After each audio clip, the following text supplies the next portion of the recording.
Inspirado no filme Insolação, de Felipe Rich e Daniela Thomas, o livro Entre o Trem e a Plataforma foi escrito durante viagens de metrô. A autora conta a vida de Laura, uma personagem contraditória que, prestes a completar 30 anos, segue uma rotina monótona, acompanhando novelas e sonhando com uma família feliz. Mas para nos falar mais sobre o seu primeiro romance, o nosso Opinião Livre de hoje conversa com Lucimar Mutarelli, autora do livro Entre o Trem e a Plataforma. Aqui está a capa, mas eu convidei a Lucimar para conversar com a gente aqui no Opinião Livre pelo inusitado, né? Eu quero entrar no conceito dessa história, porque além de ser seu primeiro romance, Lucimar, foi escrito no metrô. Então, o metrô é um dia a dia, aquela coisa da rotina do dia a dia, que você tem aquele seu caminho, tem o seu momento, você fica muitas vezes observando as pessoas, cada pessoa tem a sua história, tem os seus problemas. Isso, de certa forma, independente do filme, te inspirou. Vamos fazer uma comparação aqui. Primeiro, o filme fala sobre isso? O filme foi no momento, enquanto eu estava assistindo o filme... Mas o que fala do filme? O filme, ele conta a história de vários personagens muito solitários, melancólicos e todos em busca de um amor. Então isso me tocou profundamente e na hora me veio a cena inicial do livro, que seria a mesma cena final. É como se a ideia fechasse num ciclo. Que fala do quê? Das pessoas... Tem alguma coisa a ver com o metrô, não? Não, no momento inicial não, era uma pessoa que buscava a família feliz, uma personagem solitária e sonha com um grande amor. Aí durante as viagens do metrô que eu comecei a construir a trajetória da personagem. Que viagens são essas? Quer dizer, todo dia você usa o metrô? Conta pra gente um pouquinho. O que te inspirou a escrever? Eu fico fascinada com a variedade de pessoas que tem no metrô. Os tipos de comportamento, você vê... É impressionante, né? É muito impressionante. Cada pessoa parece que traz, né, uma história, um personagem. Então eu ficava olhando, ficava prestando atenção, como tem figuras assim extremamente educadas, reservadas, né, delicadas e outras grosseiras, que te incomodam. Aí falam alto no celular, ou canta enquanto está ouvindo a música no fone de ouvido. Então é muito rico o metrô, é uma experiência fascinante. Então dali você vai tirando muita inspiração. Várias pessoas que eu via, elas entravam no livro. É claro que eu dava uma exagerada, porque no livro o cotidiano ele é um pouco modificado. Mas você fez o quê? Nas suas viagens você resolveu escrever o livro para contar aquilo que você via, ou já fazia parte, por exemplo, durante as viagens você foi escrevendo anotações? Como é que funciona? Durante a projeção do filme já me veio a síntese da personagem, eu já sabia quem era a personagem. Não, mas você vê do filme, você teve a ideia de escrever no metrô? Não. Ou isso veio naturalmente em consequência? Veio naturalmente nas viagens de metrô. Você aproveitava o tempo, eu aproveitava o tempo, porque ou eu leio no metrô, ou eu escrevo. Então eu tento aproveitar aquele tempo ocioso de alguma maneira. Então, a personagem já existia, mas no metrô, esses personagens em volta foram entrando na história.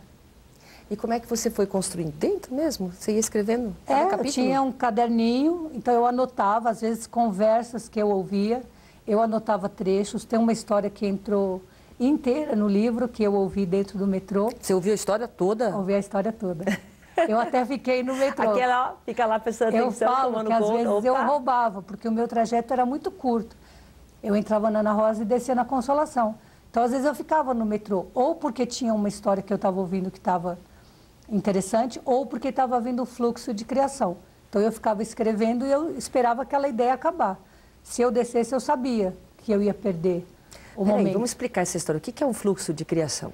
Você está sentado e está vindo a cena, está vindo um diálogo, você está escrevendo mentalmente. Então, eu tinha que sentar e anotar. Eu sabia que se eu descesse eu ia perder. Isso, você chegava a passar? Passava das estações. Ia até o final e depois voltava, até acabar, até você esvaziar. Aí eu sabia que tinha acabado aquela ideia, aquele momento. Por isso que ele tem capítulos tão curtos, porque dependia dessa inspiração dentro do metrô. Mas é uma personagem, eu até citei na abertura, no caso a Laura, você escolheu uma? Eu escolhi uma personagem. Que é do metrô, não? Não, ou é tua, criação tua? É criação minha, mas eu me inspirava em várias pessoas, até no trabalho, uma colega de trabalho, eu via alguma coisa nela, que às vezes, alguma coisa que ela falava, que ela comentava o comportamento, eu usava no livro também. Essa história que te chamou a atenção, que ficou até o final, quer dizer, você fez a história toda, você dividiu em histórias no livro? Cada um, são vários personagens, só que tudo ligado numa... Uma personagem só, e ela é contada em vários capítulos. E o que mais chamava a atenção quando você, por exemplo, tinha que ir passando as estações? Que tipo de história te chamava mais atenção? De solidão? De pessoas que perderam o amor? Eram sempre histórias muito trágicas, sempre histórias muito tristes. Ah, isso que te chamava a atenção? Aqui entrou no livro, era um caso de separação, eram duas senhoras conversando e a mãe muito preocupada com o filho, o que ele ia fazer... como que ele ia se virar sem a esposa. Era uma história muito interessante, muito rica. Era uma história pronta, era só transcrever.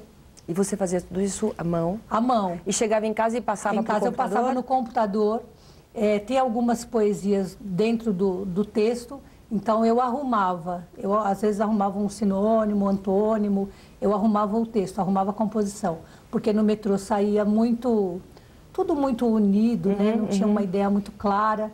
Então, quando eu passava no computador, eu aproveitava para organizar. Mas você chegou a falar, entrevistar alguém, não? Era só coisa de ouvir mesmo? Não, era só de ouvir. Porque eu acho que se eu falasse, poderia atrapalhar a espontaneidade, né? Por quê? Poderia interferir. Também a sua ideia e a sua imaginação. Porque se eu falar para a pessoa, olha, eu estou escrevendo um livro, vai entrar uma história, eu acho que as pessoas mudam a maneira de contar. Quando você está ouvindo sem que a pessoa perceba, claro que você tem que ser bem discreta. Mas eu percebia que as pessoas esqueciam que elas estavam no metrô, que elas estavam no lugar público. Então, elas contam coisas muito íntimas. E você está ali pronta para prestar atenção. Agora, de repente, quer dizer, você fica... Você acompanha, você está absorvendo essas histórias todas, e aí vira um romance. Qual é a tua formação literária para, de repente... Porque, geralmente, romance... Quer dizer, eu imagino, né? Você vai aos poucos, você escreve uma crônica, você escreve um conto e vai aprendendo a técnica para chegar a um romance. Eu comecei exatamente assim. Em 89, eu comecei a escrever numa oficina do Caio Fernando Abreu e eu produzia muito, tanto poesia quanto contos. Depois disso, eu dei aula de educação artística durante 20 anos e eu me afastei da literatura, porque eu não lia, eu só lia os livros para preparar a aula. Quando eu saio da escola em 2007, eu voltei a trabalhar numa livraria. E trabalhar numa livraria implica que você precisa ler muito. E ao voltar a ler ficção, eu voltei a escrever. Eu voltei a escrever também poesia e conto, mas a história da Laura, quando ela veio, ela não acabava. Não parecia um conto ou um poema, não tinha fim. Então eu fui aproveitando esse processo, principalmente no metrô. Eu não conseguia escrever em casa, não me vinha nenhuma ideia. Às vezes eu até sentava no computador. Era como se eu chegasse no metrô e incorporasse. Eu acho que até a energia do lugar, daquelas pessoas... Você não conseguia escrever em lugar nenhum? Não. Só lá? Só no metrô. Durante um ano. Eu comecei em maio de 2009 e terminei em maio de 2010. Foi certinho. Foi um processo de esvaziamento. Parecia que eu estava cheia da vida da Laura. Tinha toda a história dela para contar e durante esse ano eu fui esvaziando, assim. Eu lembro até da sensação final. Foi muito triste me despedir dela. Lucimar, mas como é que você encara isso? Porque você, a pessoa